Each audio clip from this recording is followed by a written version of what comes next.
All right, I just wanted to make a quick tutorial on how to do the Great American Race in a math class, and this would be a fifth grade example for order of operations. What I have here is, and I'll share these templates in the down below.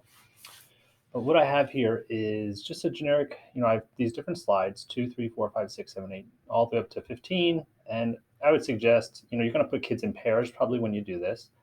If you only have 20 kids and you're going to only use to 10, I would suggest building this out all the way because you never know what it's going to be like next year. You might have more kids and then you don't have to worry about it.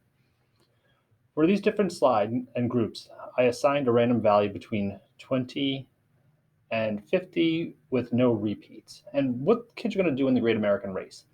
I'm going to break them up into groups or pairs, and I'm going to assign them this value. All right, so this is for order of operations. I've created this slideshow. With anyone with the link can edit, and you can see there's groups 2 all the way through 15. All right, so anyone with this link can edit.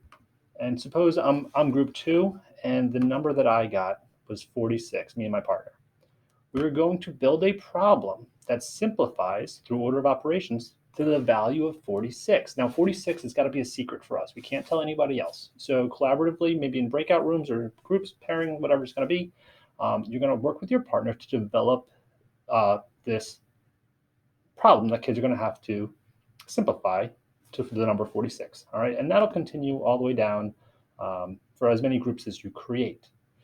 Now, be very specific. Maybe 7 minutes is a long enough time, or maybe it's not. You're going to have to figure that out. But what I also did to make this easier for the kids is I put some of these symbols in the speaker notes that they can copy and paste. So give kids a specific amount of time to build that out.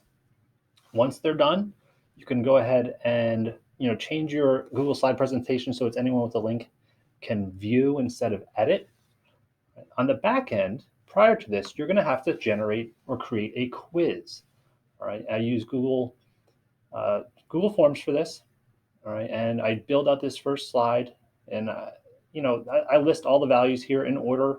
You can, if you want to, you can come and make them required. Requiring makes it a pain because if there's only a handful of slides you're using, kids have to put fake answers for all the other ones. Also, in here, you can go to shuffle the order. I find that to be kind of a pain as well because kids are then hunting for these different answers because they're all out of order. It doesn't add value to the activity. So don't do those things, I don't think.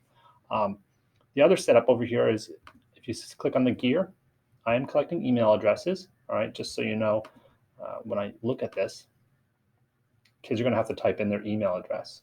All right, I usually use this when presenting. I use this method. If I was using this in my classroom, I would restrict it to the district, and that way their email address is already collected. Okay. In here, this is a quiz. So you're going to have to go up to the settings and go to quizzes, immediate feedback, and respondents can see the missed quizzes and the point values. Every question is worth 1 point.